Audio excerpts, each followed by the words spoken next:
Hello students, so in polynomial in remainder theorem today we will be learning about multiple and factors.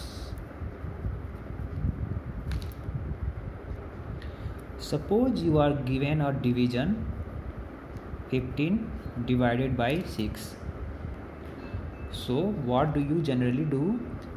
You put 6 here and 15 here and then it starts dividing. So 6 2 ja 12 and you subtract 12 from 15 and you are left out with this 3. then यही तरीका होता है हमारे पास जब हमें division करना होता है तो जो 6 होता है this 6 is called divisor and this 15 is dividend and this 2 is quotient and this 3 is known as remainder.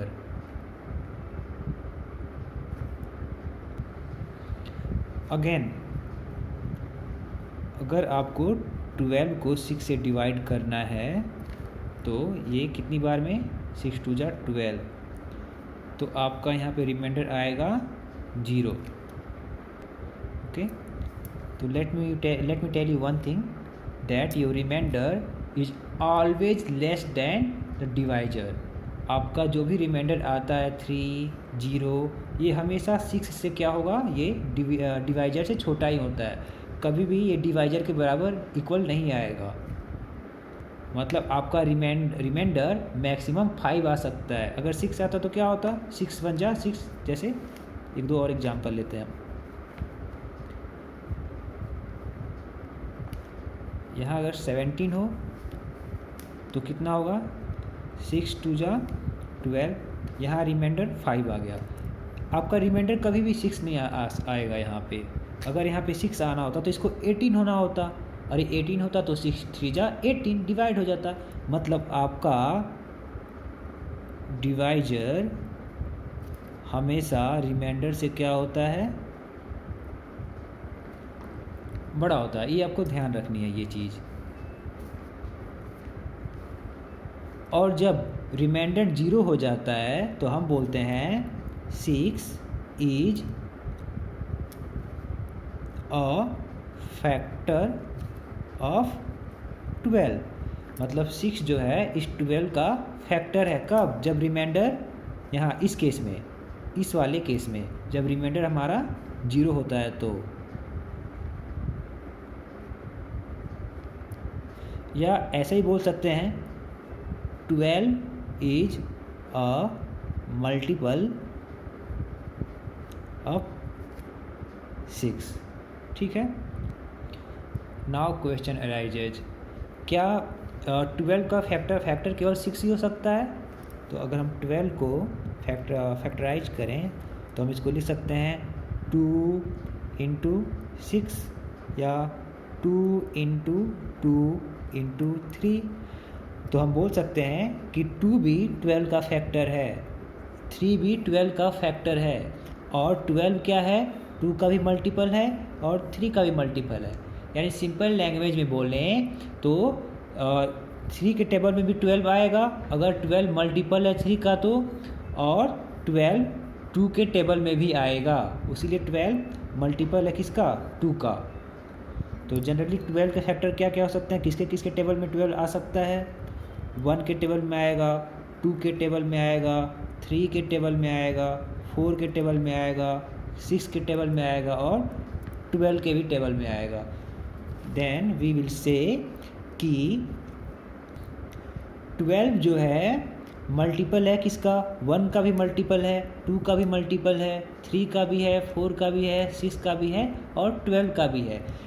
Where as 1 2 चाहे 3 हुआ, चाहे 4 हुआ, चाहे 6 हुआ, चाहे 12 हुआ, ये क्या हुआ, इस 12 का ये सब फैक्टर हो गए, ये सब फैक्टर्स हो गए. ठीक. और ये इनका मल्टीपल हो गया. मतलब ये इसका मल्टीपल होगा तो बाकी ये इधर का वाला इसका फैक्टर ये होंगे ही. जैसे ये x है, x को डिवाइड करते हैं y से और रिमाइंडर 0 आता है, मतलब कंप्लीटली ये x डिविजिबल है y से, तो हम बोलेंगे x y का मल्टीपल है, या दूसरे वर्ड में बोलें तो y क्या है, x का एक फैक्टर है। आई होप आपको ये समझ में आया होगा इतना। Now game starts from here. अब हमें ये देखना है कि क्या किसी एक पॉलिनोमियल को दूसरे पॉलिनोमियल से डिवाइड कर सकते हैं। तो इसके लिए एक एग्जांपल लेते हैं, 2x³ plus x² plus x। ये पॉलिनोमियल है, हमें इसको x से डिवाइड करना है। तो हम क्या करेंगे, x को सबसे पहले इसमें डिवाइड करेंगे इस टर्म में, फिर x से सेकेंड टर्म को डिवाइड करेंगे और x से लास्ट में थर्ड टर्म को डिवाइड करेंगे। तो इसको ऐसे हम लिख सकते हैं, सबसे पहले पहला टर्म होगा, जो फर्स्ट टर्म होगा वो x से डिवाइड होगा, फिर सेकेंड टर्म जो x² है ये इस x से डिवाइड होगा, और फिर जो थर्ड टर्म है x वो इस x से डिवाइड होगा।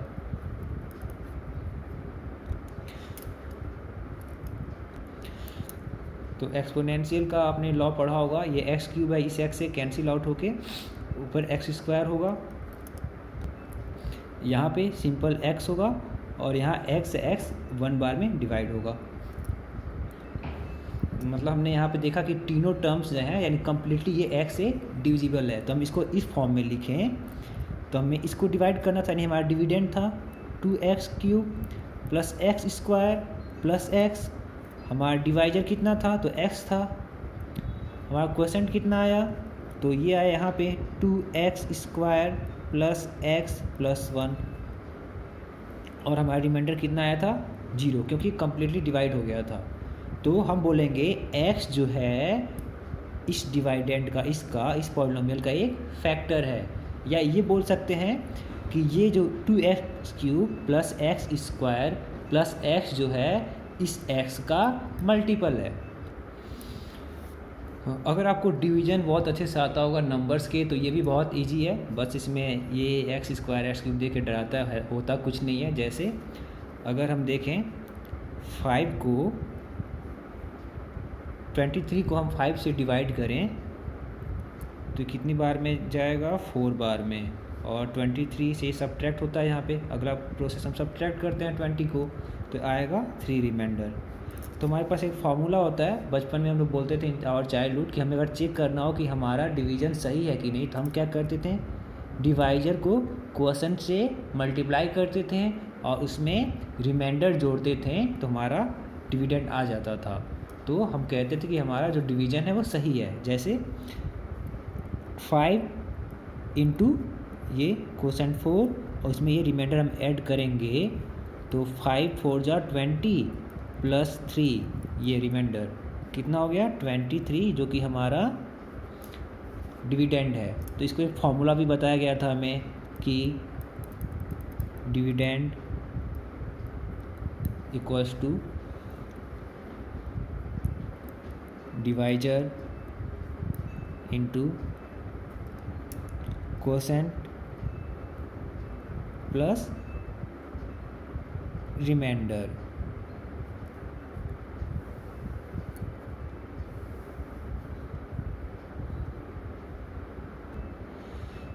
ठीक इसी के बेसिस पे हम इसको लिखना चाहें तो हमारा यहाँ पे डिवाइजर कितना है,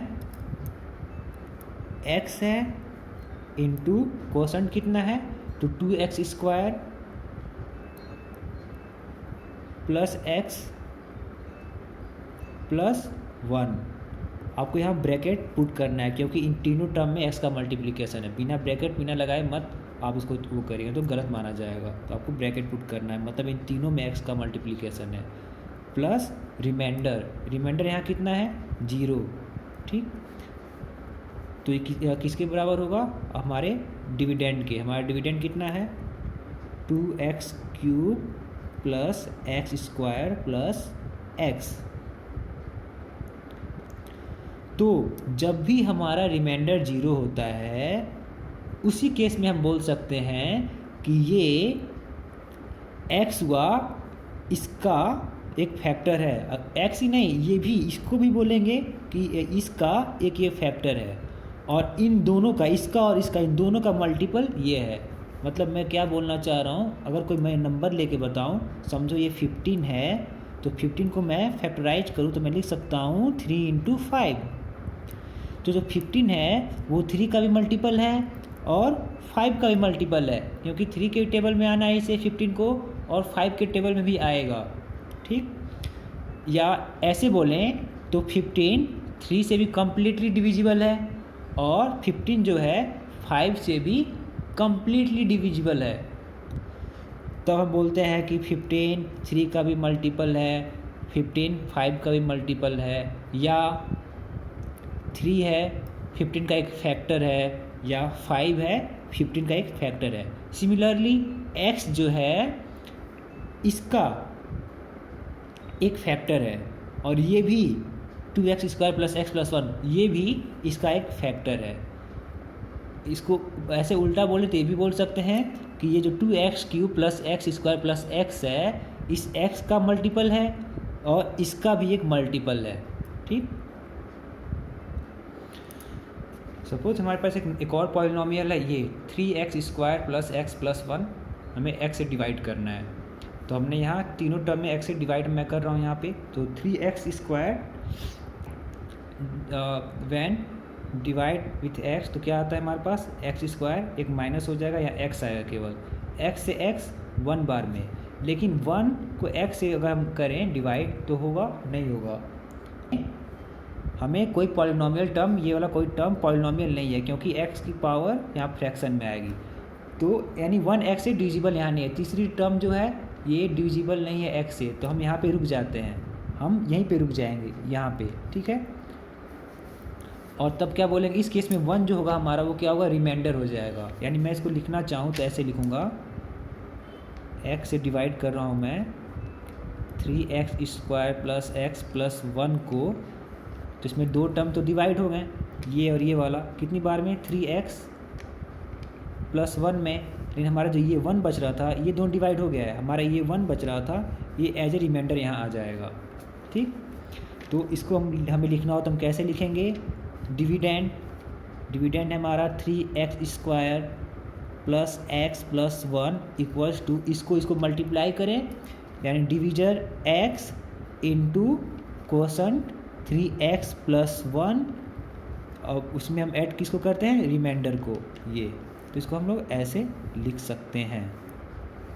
और इसमें हम ये नहीं बोल सकते कि x है वो इस पॉलिनोमियल का एक फैक्टर है, नहीं बोल सकते हैं। क्यों नहीं बोल सकते हैं, क्योंकि यहाँ रिमाइंडर 0 नहीं है। इस चीज़ को आप ध्यान रखेंगे, जब रिमाइंडर 0 होता है तभी मल्टीपल और फैक्टर बोल सकते हैं। ठीक, अगले लेक्चर में हम लोग पॉलिनोमियल का डिवीज़न देखेंगे, कैसे पॉलिनोमियल को डिवाइड करते हैं।